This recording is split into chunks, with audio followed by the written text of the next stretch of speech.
WADR,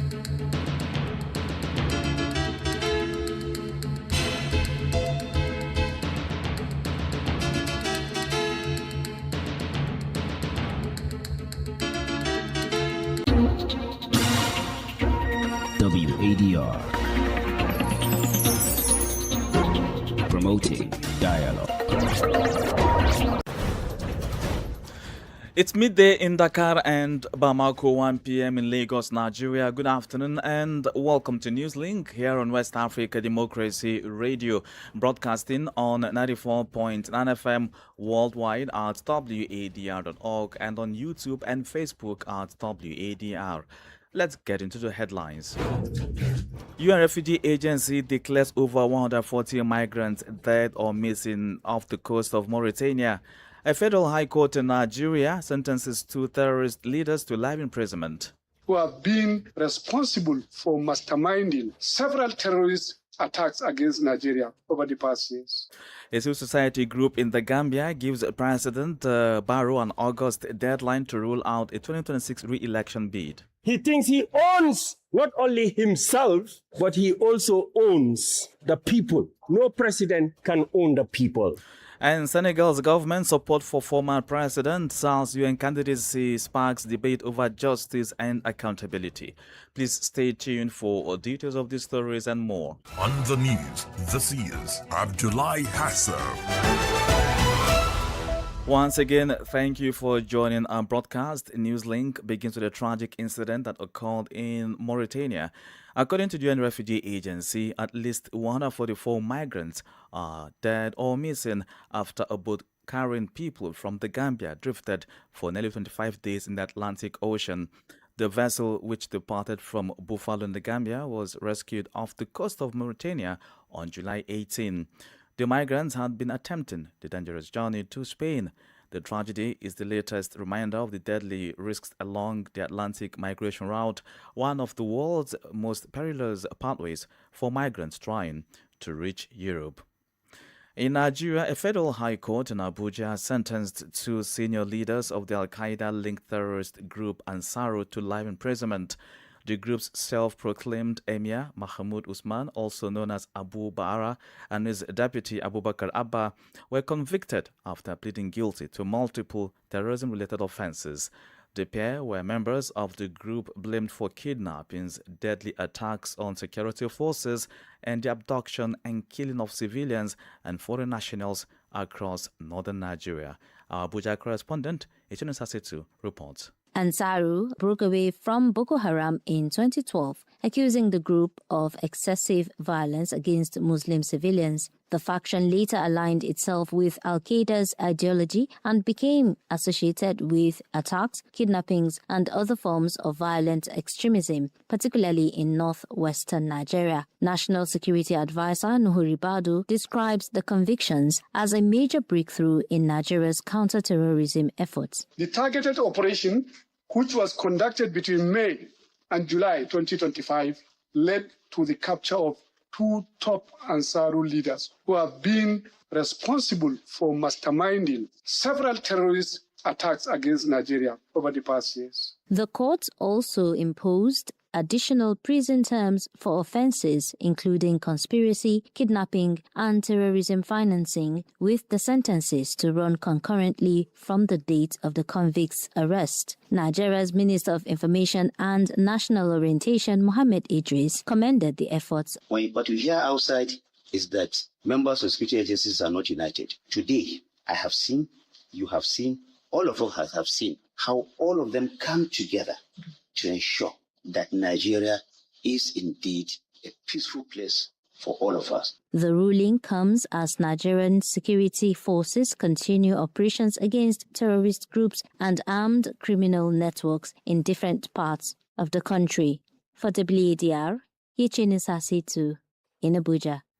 Away from Nigeria to Ghana, the opposition New Patriotic Party (NPP) has rejected the conviction and 20-year prison sentence handed to its Ashanti regional chairman, Bernard Antwi-Bosiako, popularly known as Chairman Wontumi, over illegal money-related offences. The NPP's minority lawmakers in parliament describe him as a political prisoner and say they will challenge the court's decision through all available legal and constitutional channels. Meanwhile, anti-illegal mining campaigners have welcomed the verdict, saying it sent a strong message in the fight against illegal mining activities in the country.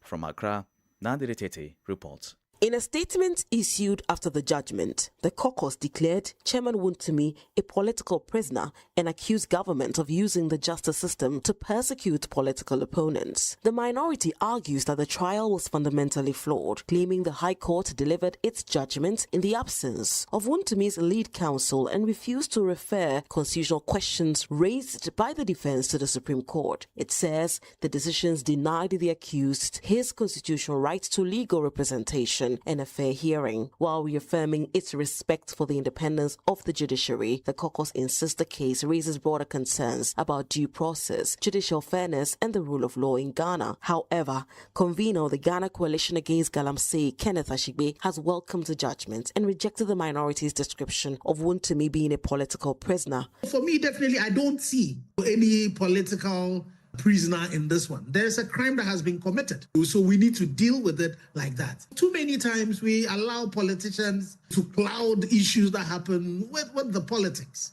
This is a kingpin that has been involved in Galamsey. There's evidence that has been adduced. We have followed through all of that, and today we've had it. And the point can solidly be made that we are hoping that this is just the beginning of holding political actors, holding people of influence, holding kingpins to account.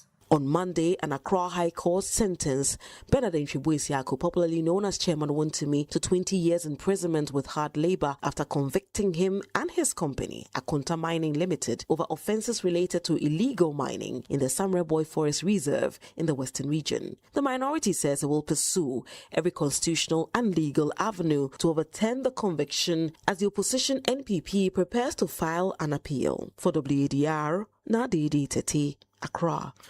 In neighboring Côte d'Ivoire, several members of the opposition Democratic Party of Côte d'Ivoire, PDCI, have regained their freedom after 9 months in detention. Their release comes months after they were arrested during opposition-led demonstrations ahead of the 2025 presidential election, a period marked by political tensions, disputes over electoral inclusion, and concerns over civic space. The decision is being closely watched as Côte d'Ivoire continues to address the political tensions that followed the election period. More details with Augustine Kweli. Among those released are Alobakom Didier, the PDCR's communal delegate for Atakube, and Watara Kenjima, a section secretary in Abobo. Both were arrested in October 2025 during demonstrations organized by the opposition in the run-up to the presidential election. They regained their freedom alongside 4 other party members after 9 months in detention, according to their lawyer, Matre Ange Rodrigue Daji. At the time of their arrests, the PDCRRDA condemned what it described as procedural irregularities, alleging that the detainees were denied legal representation, that due process was not respected, and that their constitutional rights had been violated. The opposition party also argued that the arrests were politically motivated and intended to silence those demanding a more inclusive presidential election and the reinstatement of the party leader Tijan Cham on the electoral list. The latest releases followed the freeing of 2 other PDCR members, Clement Kweku and Dennis Brew, in May. The decision comes as Côte d'Ivoire continues efforts to ease political tensions following the highly contested 2025 presidential election. A report filed in by WADR's Abidjan correspondent Marcel Ariston Blay and voiced by Augustine Kweli. More stories coming up on West Africa Democracy Radio. Newslink continues. Newslink is live at wadr.org and on YouTube and Facebook at WADR. ECOWAS leaders have outlined a series of measures aimed at addressing some of West Africa's most pressing challenges, including insecurity, political transitions, and the future of regional integration. The decisions were contained in the final communique of the 69th ECOWAS Authority of Heads of State and Government Summit held in Sierra Leone. Usman Umar has the details. In its final communique, the regional bloc expressed concern over the continued threat posed by terrorist groups, insurgents and armed criminal networks across West Africa and the Sahel, warning of rising casualties, destruction and displacement. To strengthen the regional response, ECOWAS endorsed a roadmap for the activation of its counter-terrorism force while calling for greater cooperation with AES countries in the fight against terrorism. On relations with Burkina Faso, Mali and Niger, ECOWAS reaffirmed that engagement with the three countries will continue as a bloc and urged member states to avoid entering separate bilateral agreements with the AES countries, warning that such moves could undermine regional cohesion. ECOWAS continues to seek coordinated approach with the three Sahel countries, which withdrew from the regional organization following disagreements over sanctions, military transitions and governance issues. On democratic processes, ECOWAS reaffirmed its commitment to constitutional order and welcomed recent elections in Benin, Guinea, Cabo Verde and Cote d'Ivoire. It also pledged continued support for countries preparing for elections, including the Gambia and Cabo Verde. Usman Umar reporting. In the Gambia, political tensions are rising ahead of the December 2026 presidential election. The No to Third Term movement, a civil society campaign opposing a possible third term for President Adama Barrow, has given the president until August to publicly state that he will not seek another term in office. The group says a third term bid could threaten the country's democratic gains and has warned of nationwide peaceful protest if its concerns are not addressed. From Banjul, Rosamara Kate reports.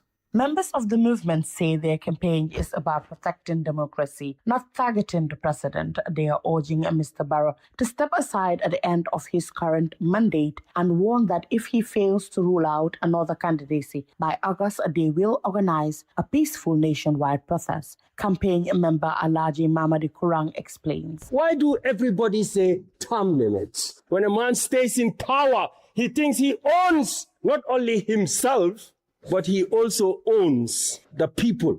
No president can own the people. The campaign has also sparked mixed reactions amongst Gambians. Here is what some of them had to say. Morally, he should step down, but constitutionally, he is bound. He can continue, he can still contest. So that moral part is what we are looking at. Is he looking at it? Does he respect it?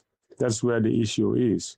Long time in office can make election less competitive. Honestly, if the man were to win for a third term, I will not be surprised. The debate has revived a discussion on presidential term limit, an issue that featured prominently in the rejected 2020 draft constitution, which proposed a two-term limit. To unpack the constitutional and political implications, WADR speaks to political analyst Usman Barrow. Gambian people should begin to understand that it's his constitutional right if he really wants to pursue another term, because there is no term limit that is indicated in the Constitution. The Constitution actually solidifies his fundamental human right to pursue public office in terms of political rights. With the presidential elections set for 5th December 2026, President Barrow has yet to officially announce whether he intends to seek another term. His decision is expected to shape the country's political landscape in the months ahead. For WADR, Rosemary Cates, Banjul.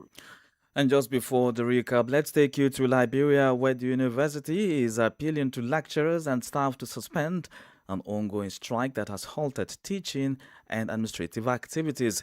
The institution warns that a prolonged strike could severely disrupt the academic calendar and jeopardize the education of thousands of students. The administration says a dialogue remains the best path to resolving the dispute before the situation escalates further. WADR's Monrovia correspondent Abraham Parker completes the story. The appeal comes after the University of Liberia Faculty Association and the University of Liberia Staff Association declared a vote of no confidence in University President Dr. Leigh Mapaya and the two senior officials before announcing an indefinite withdrawal of academic and administrative services. University spokesperson Norris Toure says the administration remains committed to dialogue and is urging faculty members to return to the negotiating table in the interest of students. We've always emphasized to our colleagues for us to dialogue and discuss these issues. However, University of Liberia Faculty Association Secretary General Eric Patton says the industrial action followed months of unsuccessful engagement with the university's leadership and government-appointed mediators. December last year, we had a problem with salary issue. You talk to them, they don't listen to you. While the administration insists progress have been made under the current leadership, uncertainty continues to grow across the campus. For thousands of students, a prolonged standoff could mean extended semesters, delayed graduation dates, financial hardship, and disruptions to scholarships and future career plans. For Newslink or WADR, Abraham Parker, Monrovia. You are listening to Newslink here on West Africa Democracy Radio, broadcasting from Dakar, Senegal. We are live online at wadr.org and on YouTube and Facebook at WADR. Here's a reminder of our top stories. UN Refugee Agency declares over 140 migrants dead or missing off the coast of Mauritania. A federal high court in Nigeria sentences 2 terrorist leaders to life imprisonment. A civil society group in the Gambia gives President Barrow an August deadline to rule out a 2026 re-election bid. Still ahead in the news, Senegal's government support for former President Sall's UN candidacy sparks debate over justice and accountability. We also have the press review, guest interview, and sports news. Please stay with us. Bringing you the facts beyond the headlines from Monrovia, Liberia. This is Abraham Parker. Stay tuned to WADR 94.9 FM Dakar.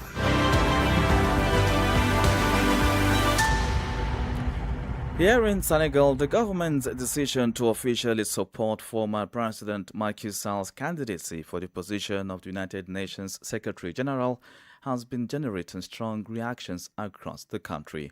While authorities say the endorsement reflects Senegal's commitment to international diplomacy and leadership on the global stage, the move has drawn criticism from families of victims of the deadly political protest that occurred during the final years of Sall's presidency.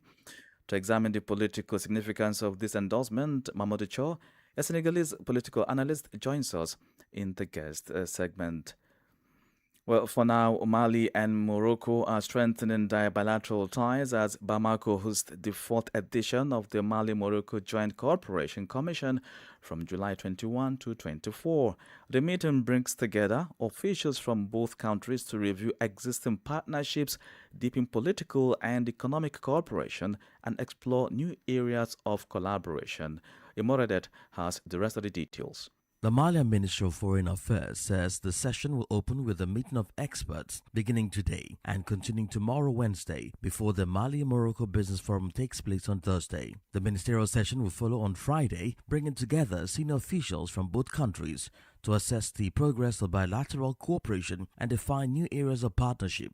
The Joint Cooperation Commission remains the main institutional framework for political dialogue and cooperation between Bamako and Rabat. During this 4th session, discussions will focus on key sectors, including investment, mining, energy, health, security, and vocational training. The meeting is also expected to result in the signing of several agreements and memorandums of understanding aimed at strengthening the legal framework for cooperation and opening new opportunities for economic growth. The Mali-Morocco Business Forum will bring together business leaders and investors from both countries, with a focus on opportunities in sectors such as industrial transformation, production and trade.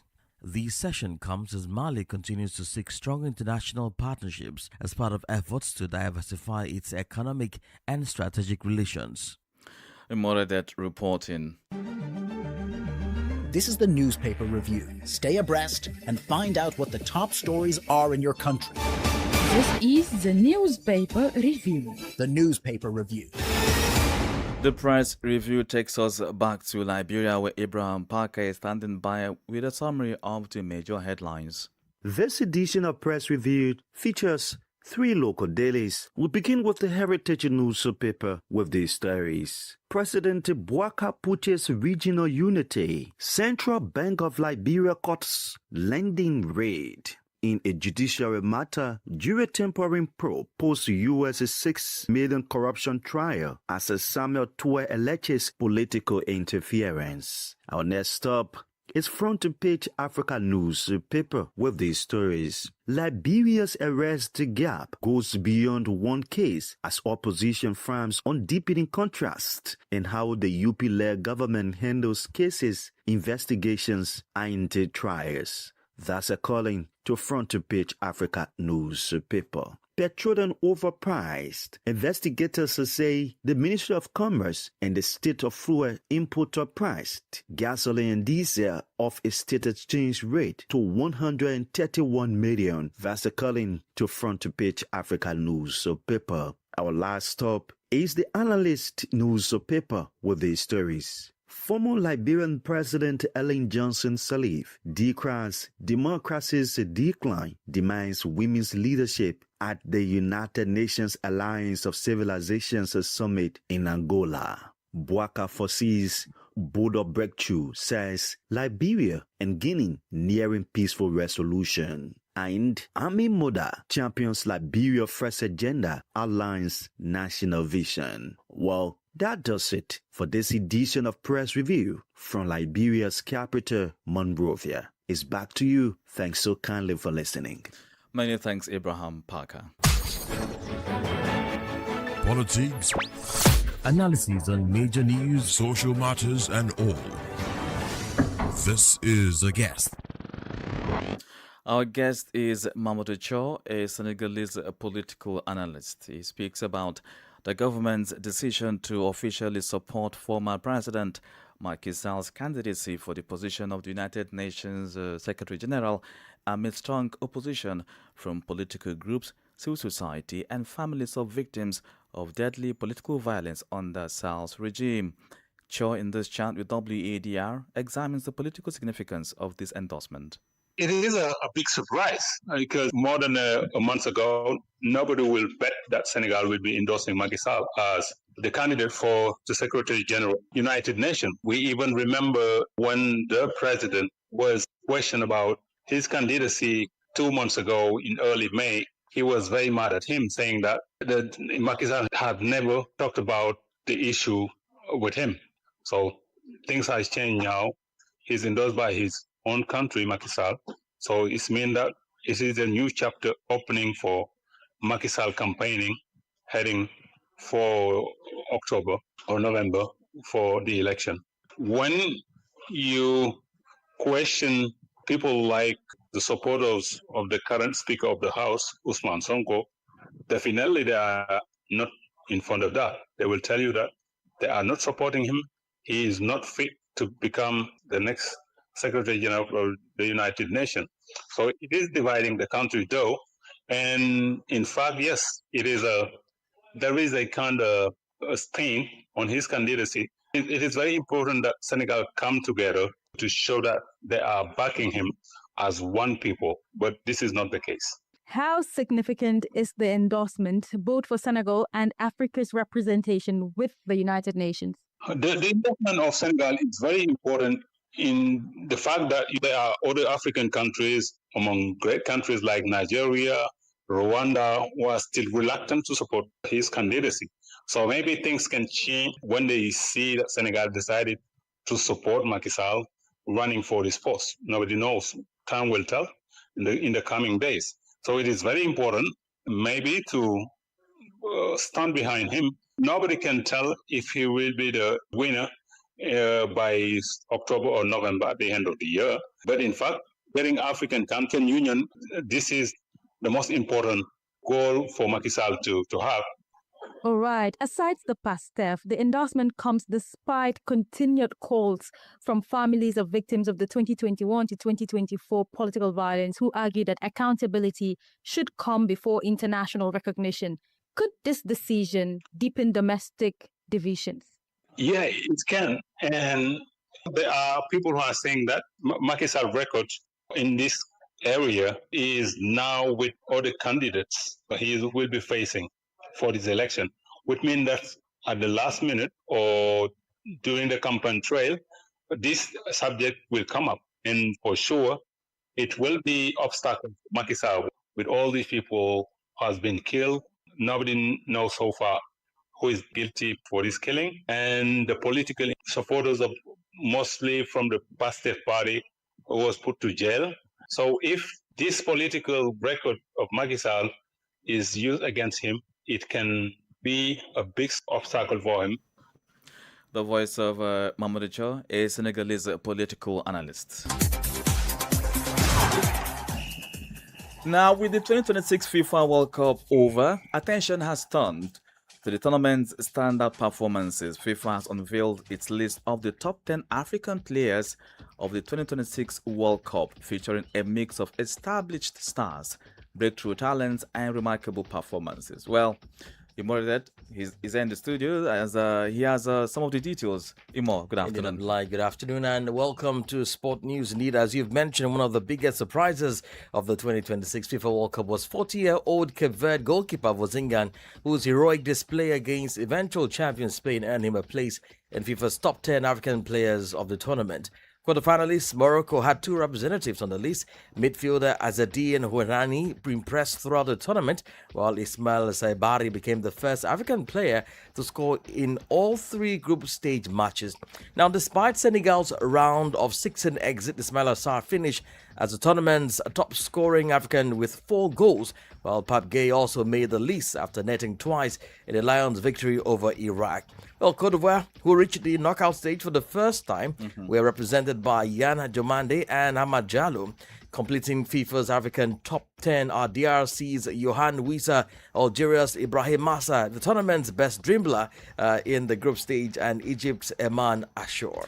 You know, I love that you said surprising, because for me, I would have, expected to see at least a name from the South African national team. Unfortunately, we didn't get to see any of them in the top 10. Unfortunate, like you said. Let's move on. So you still have more surprises, yes, of right? course. The World Cup isn't over.